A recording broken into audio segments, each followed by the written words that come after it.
좋은 아침입니다. 오늘은 7월 15일 화요일입니다. 즐겁고 감사한 하루 되시기 바랍니다. 오늘 요한계시록 10장 말씀으로 들어왔습니다.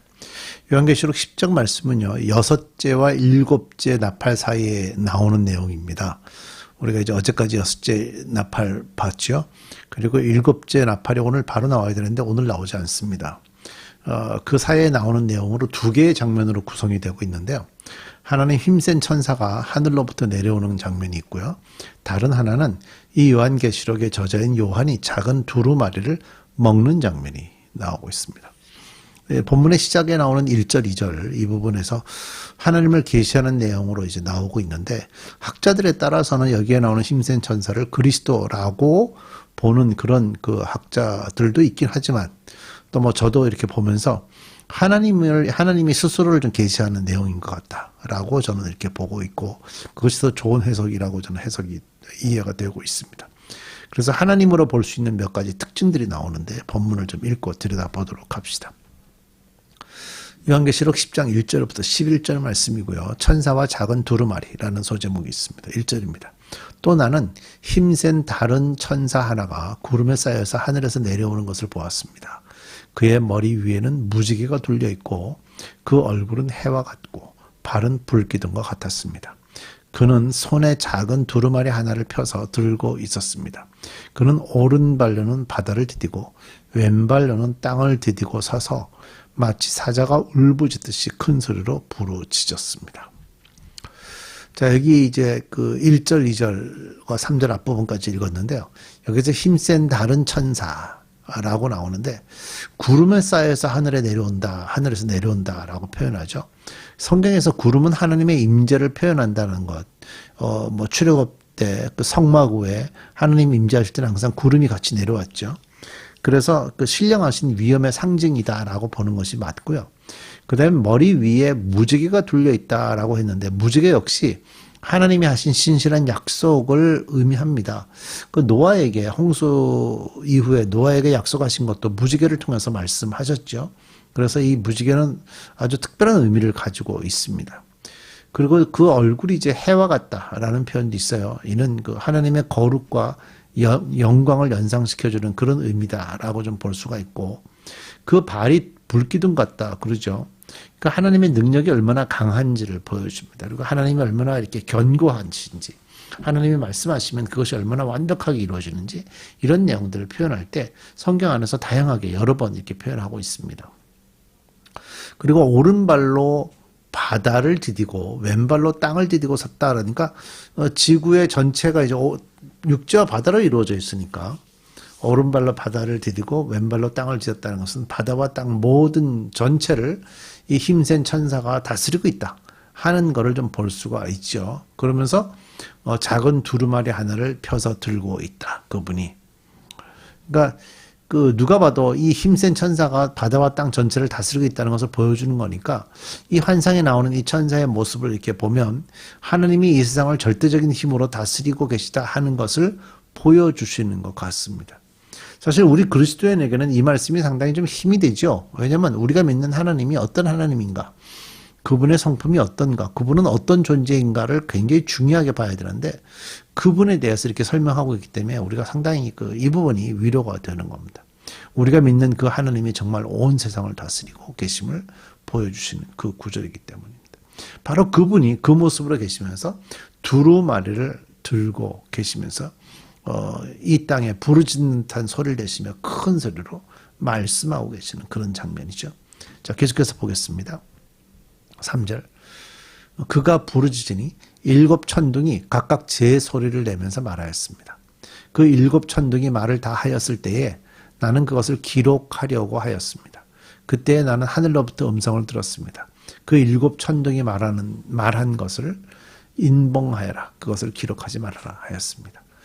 그러니까 하나님이 이제 말씀을 하셨어요. 큰 소리로 말씀하시니까 그때 7 천둥이 각각 제 소리를 내면서 어떤 말을 했는데, 그 말을 듣고 요한은 기록하려고 그랬더니 하늘로부터 음성이 들렸는데 기록하지 말라는 거예요. 그러니까 기록하지 말라는 말은 우리가 무슨 내용인지 알 수 없다라는 거죠. 물론 우리는 이제 최대한으로 하나님의 마음을 좀 이해하고 알려고 하는 노력들을 합니다. 그래서 성경을 읽고 묵상을 하면서 또 공부를 하고 이렇게 하죠. 그러나 사실 하나님이 말씀하신 것들 중에 우리가 모든 것들을 다 알 수도 없고요. 또 다 안다고 해서 그것이 우리에게 항상 복이 되는 것도 아닙니다. 그래서 우리가 종종 알 수 없는 것은 알 수 없다고 놔야 됩니다. 종종 인터넷에 보면 기독교를 욕하는 사람들, 지적하는 사람들이 그렇게 얘기하죠. 그것에 대한 답을 해주면 나도 기독교의 교인이 되겠다라고 얘기하는 사람들이 있는데, 그런 얘기를 해준다고 해서 그분이 기독교인이 되지도 않겠지만 하나님이 그 사람 말에 의해서 또 그들에게 가서 하나님의 비밀을 다 말씀해 주시지도 않습니다. 그래서 우리가 종종 하나님이 누구신지, 하나님이 왜 그렇게 일하시는지, 또 하나님이 하시는 방법이 무엇인지, 하나님이 얼마나 광대한지 우리가 다 알 수가 없습니다. 그러니까 종종 모르는 것에 대해서도 믿음으로 받아들이고 순종하는 게 그게 정말 믿음이 되는 거죠. 5절입니다. 그리고 내가 본 그 천사 곧 바다와 땅을 디디고 서 있는 그 천사가 오른손을 하늘로 쳐들고 하늘과 그 안에 있는 것들과 땅과 그 안에 있는 것들과 바다와 그 안에 있는 것들을 창조하시고 영원 무궁하도록 살아계시는 분을 두고 이렇게 맹세하였습니다. 때가 얼마 남지 않았다. 7째 천사가 불려고 하는 나팔 소리가 나는 날에는 하나님께서 하나님의 종 예언자들에게 전하여 주신 대로 하나님의 비밀이 이루어질 것이다. 얼마 남지 않았다고 그러죠. 얼마 남지 않았다는 말은 뭐죠? 곧 이루어질 거다. 그리고 이제 7절 조금 전에 읽었던 뒷부분에 하나님의 비밀이 이루어질 것이다. 곧 하나님의 비밀이 이루어질 것이다. 아마 또 때가 되면 우리에게 비밀로 되어 있었던 것을 우리도 알게 되겠죠. 이해하지 못했던 것들도 우리가 알게 되겠죠. 숨겨졌던 것들도 우리가 알게 되겠죠. 우리는 그날을 소망하면서 믿음으로 기다리는 게 정말 믿음 있는 사람들의 모습입니다. 자, 8절입니다. 하늘로부터 들려온 그 음성이 다시 내게 말하였습니다. 너는 가서 바다와 땅을 밟고 서 있는 그 천사의 손에 펴있는 작은 두루마리를 받아라. 그래서 내가 그 천사에게로 가서 그 작은 두루마리를 달라고 하니 그는 나에게 이것을 받아 먹어라. 이것은 너의 배에는 쓰겠지만 너의 입에는 꿀같이 달 것이다 하였습니다. 나는 그 천사의 손에서 그 작은 두루마리를 받아서 삼켰습니다. 그것이 내 입에는 꿀같이 달았으나 먹고 나니 뱃속은 쓰라렸습니다. 그때 너는 여러 백성과 민족과 언어와 왕들에 관해서 다시 예언을 해야 한다 하는 음성이 내게 들려왔습니다. 자, 우리가 좀 돌아봐야 되는데 여기 작은 두루마리가 나오죠. 도대체 작은 두루마리를 먹었다는데 그 작은 두루마리가 뭐냐?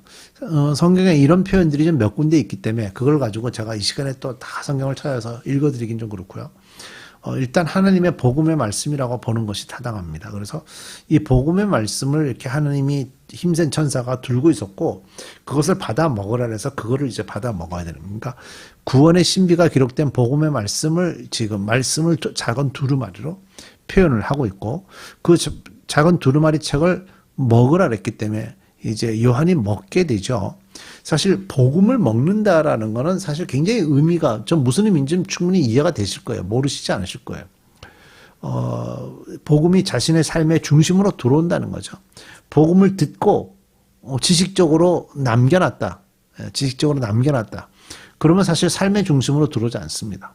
그러나 그 복음을 먹게 되면 그것은 내 인생의 중심으로 들어오게 되죠. 그러니까 소극적인 것이 아니라 적극적인 그리스도인의 모습이 됩니다. 진짜를 얘기하는 겁니다. 가짜가 아닙니다. 가짜가 아니고 진짜. 먹게 되면 가짜, 진짜가 되는 거고 듣고 지식에 남겨놓으면 가짜 형태는 가지고 있지만 능력은 없는 거거든요. 그리스도인하고요.